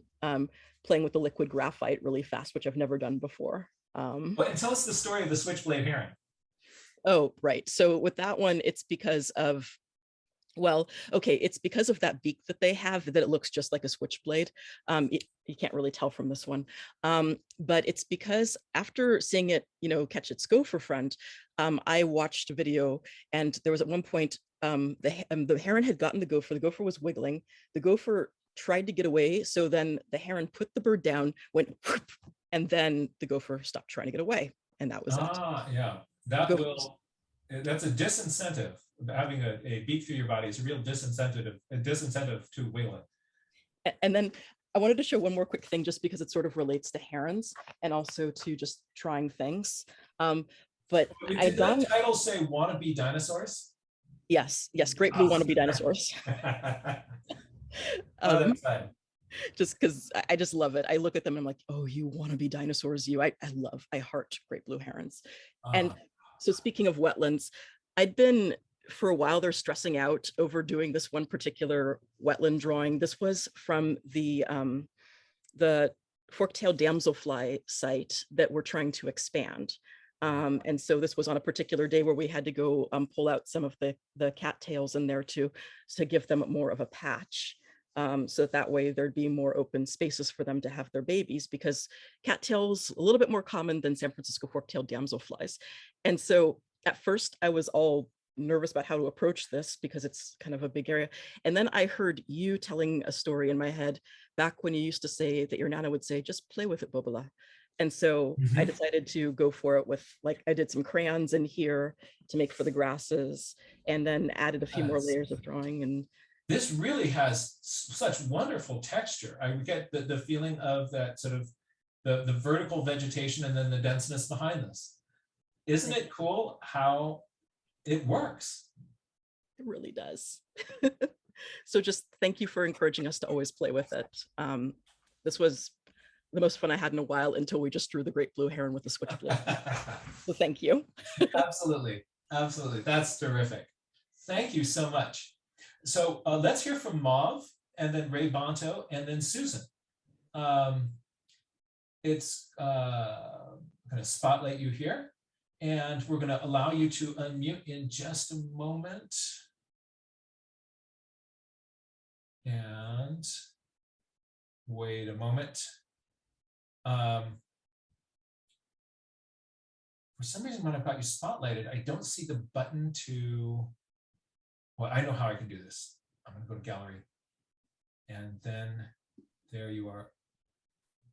Ah. Am I on? You are live. Mauve, thank you so much for being with us. Okay, I'd like to start with the embarrassing part. So I tried to draw along with those x-rays that were so cool. Yeah. So this is oh, this what is I ended up with, trying to get the vertebrae and then the trachea and the whatever they all are, and trying to write it down. And yeah, no, that's exactly what you should be doing. And you know, it was going by fast, and you're getting some quick notes down, but the fact that you made those notes is going to help you remember that so much more vividly later on. Well, what'll really help is watching this again. When I can stop and start it and go slower. And then this is the final product, which is that is really exciting.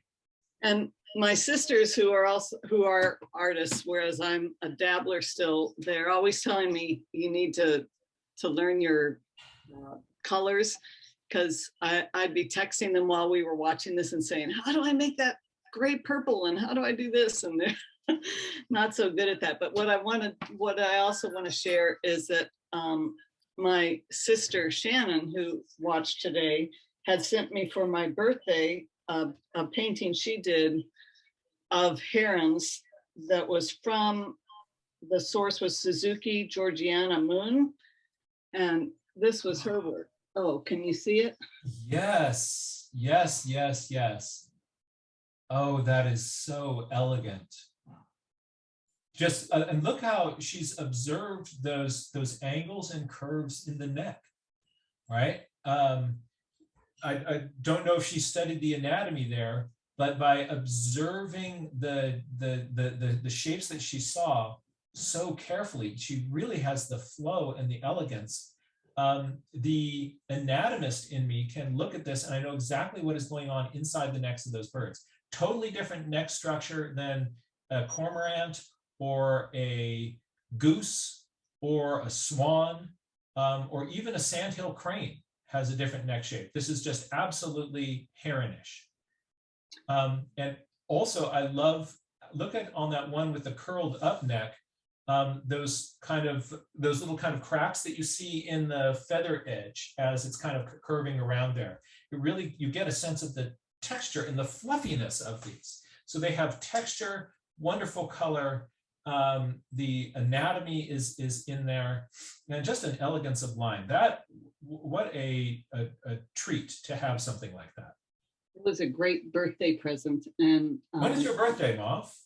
Oh, well, it was in July. It was in July. Okay. Well, happy belated birthday. Thank you. Anyway, I wanted to share that because today was a heron day, and I treasure this. And so I just thought, I don't know if she'd studied anatomy before this, but I know she was in class today, so she knows knows today. Oh, fantastic. That's fantastic. Thank you. Thank you so much. Oh, and E was or Susan he was asking, are the egrets and the herons related? And do these same tricks work for the egret necks? And yes, they absolutely did. So Amal, thank you so much for sharing that with us. We're next going to bounce over to London town with our friend Ray Bonto, then to Susan, Trina, and Iris. Ray Bonto, let's see. Oh, there we are. Hi, Jack. So. Oh, this is really cool. I love having the X-ray vision ones mixed with the ones where you see the whole body there. These ones with the gray wash on them. Just really give you a sense of that bird. Lovely, beautiful, just elegant shapes. I also really like that one where you made the kind of fast sketch of the one with its neck all tucked down. You've got several different positions there. That's really exciting. And isn't it cool to have the understanding of what is going on underneath the hood? Yeah. Oh, Ray Bonto, well done. And we had to use watercolor pencils and pencils because his paints are in the post. Excellent. All right. So when we get those paints, we're going to fill up your kit and turn that around back to you. Oh, Arpan. Arpan, I am so excited to see this for you. This is really you absolutely dove in. This is wonderful. Isn't it cool the way the contrast in the back of that, putting in that dark and that negative shape, just pops out that head in that negative shape? That's really fun. That is really fun. Thank you so much for sharing that. Thank you, Jack. Merry Christmas to both of you, and Happy New Year. Same to you, Jack. Same to your family. Thank you so much. Arpan and Ray Bonto, it has been wonderful sharing this year with you. Thank you so much for being such a vital and active part of our community. And thank you, Jack, for helping us get through these times. I mean, you've been an integral part of our family life as well. Really, it has been. Oh, well, thank you so much, dear friends. I know at some point we're going to be meeting face to face. Yes, absolutely. I look forward to that time. Thank you. Thank you. Let's join Susan. Hey there. Hello. Hi. So this is thank you first of all for this great information, especially the anatomy of the heron. I hadn't looked at that much, and it's making me excited because I this past summer I found a spot where there was a green heron. Oh, I love those, and aren't they? They're so secretive. But this was like this little wetland area, very quiet, and I went back there several times, and it was there every time. So I'm really hoping. I think they migrate, right? So I'm hoping that it either comes back next year or that another one will come to that spot, because I got to watch it hunting. It was amazing. And the thing about the green heron is that it doesn't have a neck. I mean, you look at it, and it's just this little sort of round bird-shaped bird with no neck. And then it sticks out its neck, and the neck is as long as its body. Yes. Where did that come from? I know. So this is great because now I can actually understand. I think it must be a similar thing. But the neck is all sort of coiled up the same way as the great blue heron. It's just exactly fluffy. You can't see it. So I'm really excited to do some observing, as soon as I can next year when it comes back, and see if I can sort of see the way the feathers sit, if I can kind of get some clues as to the way that neck is sort of coiled up underneath the feathers. So yes, but yes. my thing I have to show is not heron. I was, to be honest with you, I did, part of the reason I actually journaled this at all is because I was thinking you would be interested. And in kind of in follow up to the session a few months ago about observing the moon. So I went out for the holidays. I was visiting my aunt and uncle, and my uncle's interested in astronomy. And even though it was cloudy, we didn't really get to go out with the telescope. He was telling me about time a few weeks prior that he had gotten up early in the morning to go and observe the half moon, the waning half moon that's lit on the left side. And we're talking about things, and he said he realized that he was seeing something that most people rarely see. And we were talking about it and sort of realizing, so this is my little sort of journal explanation of this, is that when the moon is waxing, when it's getting bigger, it's sort of trailing behind the sun because it rises roughly an hour later every night. And so when you have, for example, the waxing half moon, the moon is high in the sky at sunset. So here's my little diagram here. I didn't label it well, but here at, what's that, sunset, the waxing moon is high in the sky. So in the in the evening, at night, before you go to bed, you can see the half moon. If you want to see the waning half moon, it's going to be high in the sky late at night, just around sunrise. So you have to either get up and look at it in the very early morning, like maybe, I don't know, 3 or 4 o'clock, or look at it very dimly in the morning, in the daylight, when you can hardly see it. And so my uncle's pointing out, he uses his telescope to look at it, and he says, well, and when the moon's full, you actually can't really see any detail because it's just too bright. And you can try and filter for that and stuff, but it's hard to see. If you want to see detail on the moon, then the best time is when it is waxing or waning, such as when it's a half moon. But because most of us, at least in sort of our modern society, tend to stay up past sunset and we're awake in the early part of the night, we can see the waxing half moon. But because most of us are asleep and don't get up until sunrise or after sunrise, we actually don't really see the waning half moon that much. That is a wonderful thought. It blew my mind. So the thing is, and so he's pointing out, so okay, so you see the waxing, when the moon is a waxing half moon, it's lit on the right side. And when you see the waning half moon, it's lit on the left side. So I'm thinking about this, and this makes sense. And then you have to think about, if you go out and look at it, you see that. And I said, hang on a minute. I'm pretty sure that in the southern hemisphere, the waxing half moon would be lit on the left side. And my uncle says, no. It's lit on the same side, no matter where you're looking at it from. It's the same part of the moon that's lit. And I said, okay, no, but you're going to see the left side lit in the southern hemisphere when you see the right side lit in the northern hemisphere. And we were arguing back and forth over this, back and forth, and neither of us could agree. And I was trying to explain my point of view, and he's trying to explain his. And we finally called up a friend of mine who is a historian of astronomy, who knows a lot about this kind of thing and has a really good grasp on, like, how do people in different parts of the world think about and view these things. Called her up and explained the situation. She says, you're both wrong. It's the west side of the moon that's lit when it's a waxing half moon. So I realized, actually, we were all three right. But I had to do a diagram. And it wasn't until after we'd had the whole argument that I figured I had a diagram. This is my real thing. So let's say that you're at a waxing half moon. Now, I've drawn it as a geocentric model because for these purposes, it's okay. It doesn't matter if the sun's going around the Earth or the Earth is rotating, the configuration is the same. Yes. So this is brilliant. I see what you're doing. Right. So this is the moon behind the Earth.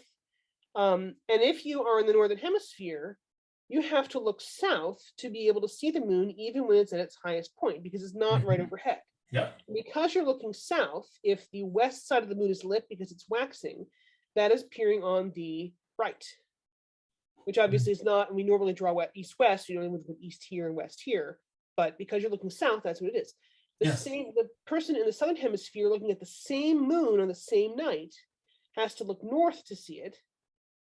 And they're going to see the west on the left, which means they're going to say that the left side of the moon is lit. You're both seeing the same side of the moon. In fact, you're both seeing, if you map this, you can see the same craters and everything.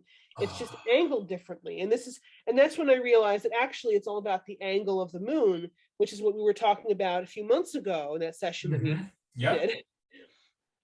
So yeah, so anyway, so I just am very, very pleased. I don't normally like journal this kind of thing, but just blew my mind. And it was, the funny thing is that only after we had the whole argument and everything, only after that did I figure out how to draw a diagram that would explain it and establishes that all three of us were right.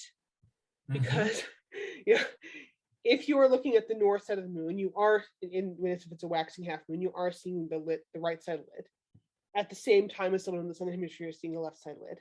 But both of us are seeing the same part of the moon lit, which is the part that's in the west, that is toward the sun. Yes. That is so cool. That is really, really fun. And one other thing I do have to mention is, so your recommendation of like paint colors. I recently got some new watercolors to try, and I got that shadow violet color that you talk about using for shadows. And I just have to say that is, I might just use nothing but that color from now on, because look what happened. Oh, you can't see very well. Yes. Yeah. Most of this is all that one color. I brought a little yellow, a little red in. But when I had a lot of water, look at how it like broke up into these like pinks and blues. It's all the same paint. And it did all this really cool stuff. So now I just want to play with that one color and just make it's so much fun. It is so much fun. This makes me want to have the Moon Observation Day event again and sort of time it so it'll be easier for more people to do. You're inspired. So we'll geek out on this topic again. And I want you on as a special guest that day. So look for it. I really going to want to hear from you on that. That's really fun. That's really fun. Thank you so much, Susan.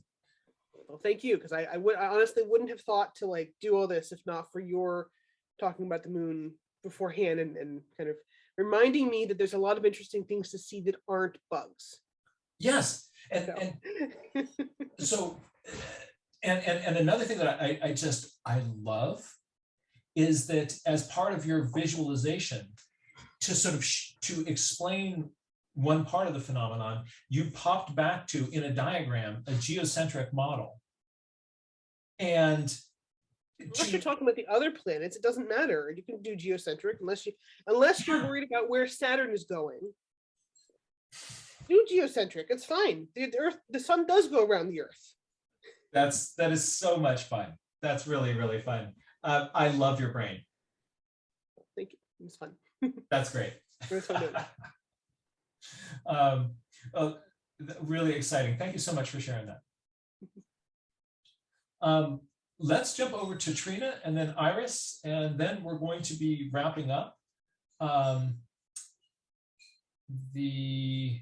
Let's see. I've now lost Trina on my screen.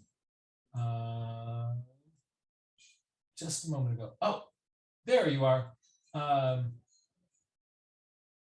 Yes. Trina, thank you so much for being with us. And Susan, you just blew my mind. So that was so awesome. Thank you. That's great. It's barely sinking in, and I look forward to hearing more. Great. And Jack, I want to say thank you, because I'm one of those people who grew up thinking I can't draw. My artwork got laughed at when I was in 8th grade, so you can imagine, Yeah. So a few years ago, went to your classes, and just the positive way that you talked about how it's a skill and you learn it and you practice it, and it's very slow for me. It's taken a long time and a lot of practice, but look, it looks like a bird. I'm so excited. It's just, anytime I draw something that looks like what I'm aiming for, it's just thrilling. So thank you. Yep. So, Oh, Trina, this is really exciting. Look at that heron. and you can't see, but there's all the blue pencil sketches underneath this. So they're all there too, and made that happen. So I'm just so excited. Oh, that is so, hold it up on the screen again. Just, you know, this has, again, I got a sense of the stillness and the intensity of this bird. Yeah. I've been watching them for years and, you know, got to see them swallow, and now to understand more about what's going on with it, it's just so thrilling. This helps me see more the next time I go out. That's right. It does. It does. It makes a huge difference. Yeah. Oh, Trina, this is so exciting. Thank you so much for sharing this. I'm so happy to see this. Thanks to everybody in this community. You're just awesome. Trina, wonderful. Again, thank you so much.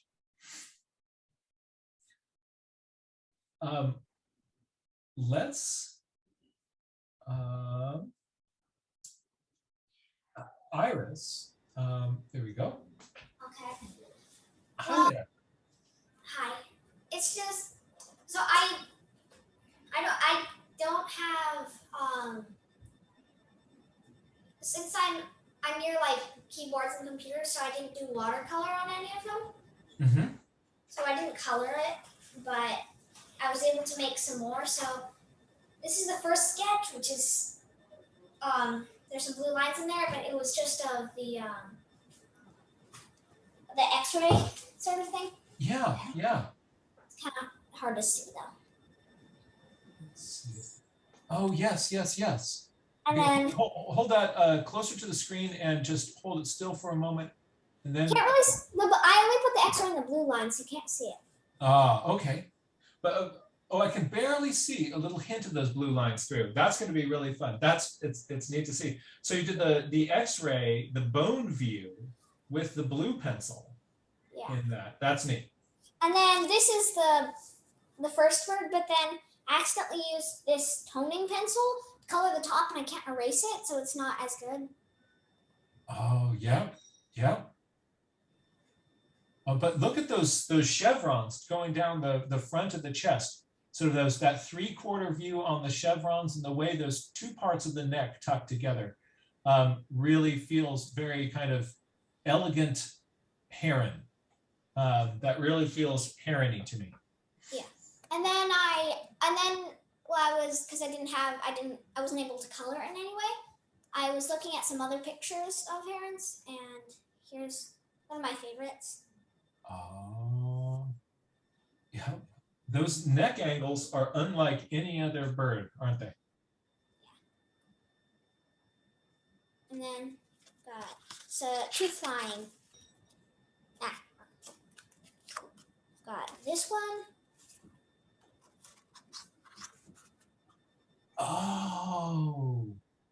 Oh, that's cool. So this must be a heron just as it's starting to take off. Yeah. Briefly after that moment when the head is still extended. Once they've been flying for a while, they tuck that head in. But you also really got into all those levels and layers of feathers on the wing. And I like seeing that far wing on the other side there. Oh, Iris, this is, I love also that you just dive into a challenging topic like that. You don't let it intimidate you. You dive in and you just learn so much that way. That's inspiring. This is the last one. Oh, yeah. Starting to bring its head back in. And you can see on the wing there how the feathers go from small to medium to large as you go from the front to the back of the wing. Also, folks, notice the foreshortening on that far wing. Yes, Susan also noticed that you see that front wing really long, that far wing is foreshortened. So from our angle, it appears not as tall. It's hard to initially wrap our brains around foreshortening like this. That's one reason by drawing from photographs can help us learn those things. So then eventually we see it in the field, and our brain understands not just the structure of the wing, but the angles that are involved in foreshortening, something like that. Iris, this is really exciting to see. Thank you so much. It looked like old botanical prints on the wall behind you there. Yeah. I like those. Those are really fun. Iris, thank you very much for sharing your work with us. It's really great to see what you've been doing today. I hope you continue to enjoy nature journaling. So in just a moment, I am going to be turning the camera off and give a short opportunity for people who would like to share something but don't wish to be filmed to be able to share with us. But then I need to bounce shortly after that. We're going to take advantage of a little bit of a break between the winter storms that have now come into California. And my wife and my daughters and I are going to go out and play in this elusive sunbeam, and probably take a walk by the coast near San Francisco. So if you're out there, I'll see you there.